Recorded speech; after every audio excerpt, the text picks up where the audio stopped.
Bonjour et bienvenue, c'est le retour du journal du télétravail, le podcast du magazine Management pour vous aider à mieux télétravailler. Nous sommes ensemble depuis le premier jour du confinement, le 16 mars, et après tout ce temps, nous nous rendons compte qu'il y a encore des choses à dire, encore des choses à apprendre, encore des choses à améliorer en matière de télétravail, et nous espérons que ce podcast peut, à sa façon, vous aider à simplement nourrir votre réflexion ou améliorer vos pratiques au quotidien en tant que télétravailleur ou télétravailleuse. Aujourd'hui, nous allons parler team building à distance. C'est parti. C'est le journal du télétravail.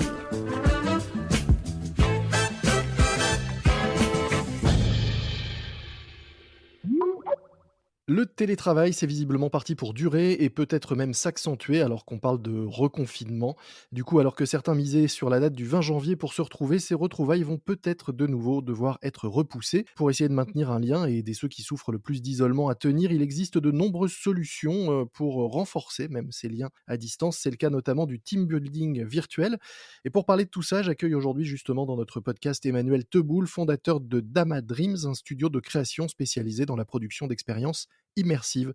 Bonjour Emmanuel. Bonjour, enchanté. Que proposez-vous exactement aux entreprises et à leurs salariés qui aimeraient, malgré le contexte, proposer à chacun de se réunir virtuellement? Nous, on a créé une expérience d'escape game online Mhm. à destination des entreprises où on peut accueillir de 4 à 24 joueurs simultanément qui sont eux-mêmes subdivisés en groupes de 3 à 6 joueurs. Ils bénéficient de la présence permanente d'un comédien et c'est vraiment la force de notre expérience où en fait chaque équipe pendant 1 heure de jeu va être accompagnée d'un comédien dans le but de braquer une banque. D'accord. Et donc on renforce énormément les interactions entre les joueurs qui sont amenés à échanger entre eux, mais également avec le Mhm. comédien, récolter un maximum d'informations grâce au comédien, dans le but de réussir cet escape game en maximum 60 minutes. Qu'est-ce que ça apporte à une équipe de participer à ce type d'expérience? Je pense que l'apport, il est double. En fait, on est parti d'un constat qui a été apporté par nos clients lors du premier confinement et également lors du second, fin octobre, début novembre, qui est qu'aujourd'hui, les équipes majoritairement travaillent de chez elles et n'ont plus vocation à aller au bureau. Et donc, en fait, le sentiment d'appartenance à une équipe et à un collectif tend à décroître. Mhm. Et donc, c'est un énorme souci pour les managers. Et le deuxième point est que ces managers-là qui sont amenés à organiser des événements ont de plus en plus de difficultés à le faire parce qu'ils ne peuvent pas se permettre de mettre en danger la sécurité de leurs collaborateurs via un événement physique. Et donc, ils cherchent des événements en ligne qui permettent de créer de la cohésion d'équipe.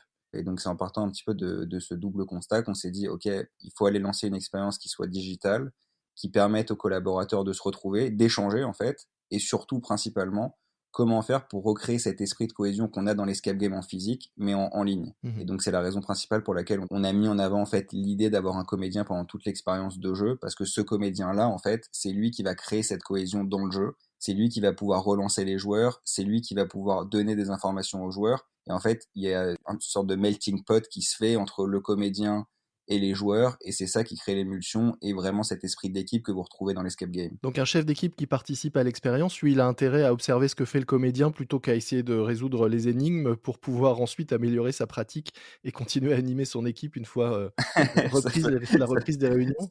Ouais, c'est vrai que ça peut être une source d'inspiration, mais je pense que surtout ce qui se crée, en fait, c'est cette émulsion au sein de l'équipe de 3 à 6 joueurs où, en fait, chacun va essayer de contribuer à sa façon pour faire avancer le jeu. C'est ça qui fait qu'au-delà, du plaisir qu'on a à jouer ensemble, il y a des choses qui sont utiles pour la façon dont on va travailler ensemble, demain? Complètement. Bah, nous, c'est quelque chose qu'on avait constaté directement dans l'escape game en physique. Aujourd'hui, ça fait 3 ans qu'on opère des espaces de jeu et plus particulièrement d'escape game en France. Mmh. Le team building, c'est une activité qui représente en temps normal, hors Covid, 30% de notre chiffre d'affaires. Mmh. On organise à peu près 150 événements par an et on se rend compte qu'en fait, ce qui est vraiment recherché par les sociétés, c'est cette capacité à créer du lien entre les collaborateurs et en fait, retrouver l'esprit que vous pouvez mettre en place dans une entreprise, mais dans un cadre hors business. Et ce qui est hyper pertinent, c'est que vous arrivez très vite à voir en fait qui sont ceux qui vont prendre le lead, ceux qui vont pouvoir mettre en avant leurs idées, ceux qui vont être à l'écoute des autres. En fait, c'est très très pertinent pour réussir à comprendre la personnalité des gens. Il y a même des sociétés aujourd'hui qui, dans le cadre de leur process de recrutement,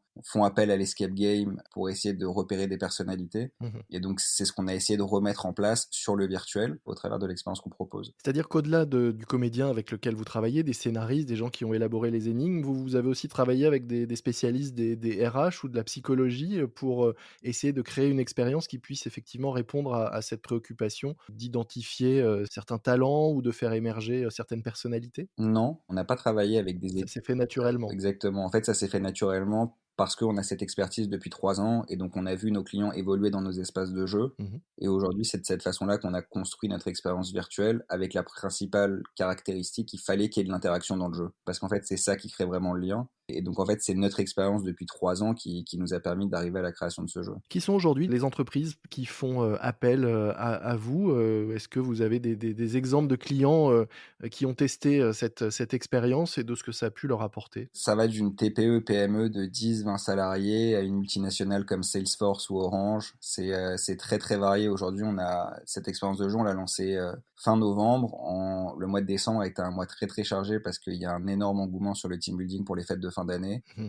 Et en l'espace de maintenant presque un mois et demi, on a organisé plus de 50 événements, ce qui est beaucoup sur cette activité-là, alors qu'on a quand même peu de recul dessus. Et il n'y a pas de client type. Il y a des clients qui reviennent, notamment par exemple, on travaille beaucoup avec le groupe Orange, Mmh. qui a à chaque fois des entités différentes. Et donc c'est vrai que c'est un client qui est revenu beaucoup de fois et je pense que le mot est passé dans l'entreprise. Il y a un bouche à oreille qui est assez fort sur ce projet.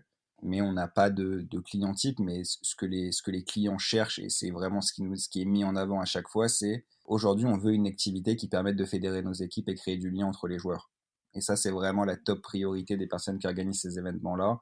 C'est en fait recréer de la convivialité parce qu'elle s'est perdue, parce que chacun est dans son coin, chacun travaille de chez lui. Mmh.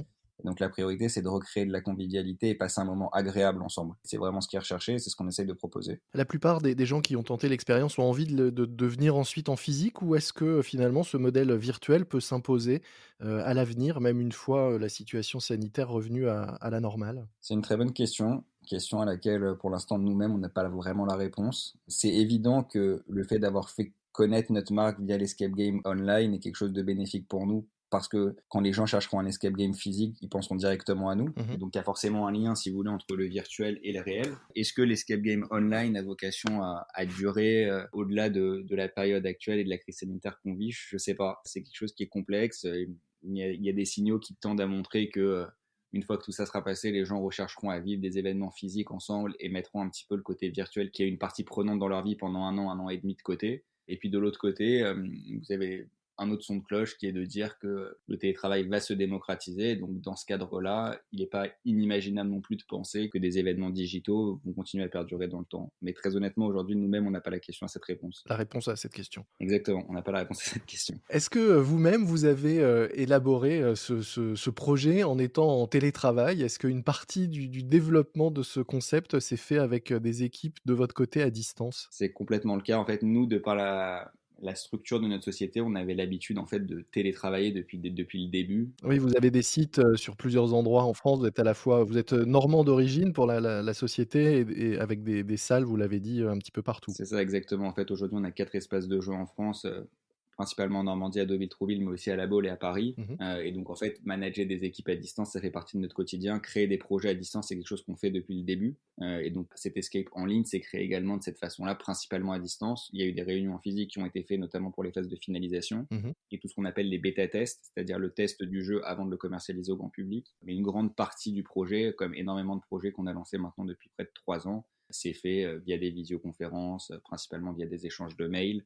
Et c'est de cette façon-là qu'on travaille depuis le début et qu'on a vocation à continuer de se développer. Donc on peut être créatif, à distance et innover à distance? Oui, c'est complètement faisable parce qu'aujourd'hui, vous avez tous les outils nécessaires en ligne. En fait, le fait de travailler en ligne et d'échanger à distance avec des collaborateurs que vous voyez derrière votre webcam, finalement, il y a plus une énorme différence avec le fait d'être physiquement présent avec cette personne-là. Vous qui faites, du team building, quand vous voulez faire un team building avec votre équipe, qu'est-ce que vous faites? Très bonne question. On fait des escape games parce qu'on est une équipe de passionnés, Mmh. en fait. Donc vous allez essayer ceux des autres? Ouais, principalement. Les personnes qui bossent avec nous sont en fait passionnées d'escape game, c'est pour ça qu'ils nous rejoignent. Mmh. Il y en a qui sont passionnés et qui ont un esprit très créatif côté graphisme, d'autres côté écriture de scénario, d'autres côté création de décors, mais ils sont tous passionnés par le jeu. Et donc on fait soit des escape games, soit quelque chose qui touche au loisir immersif, donc ça va au théâtre immersif. La dernière fois, ça nous est arrivé également d'aller faire un laser game.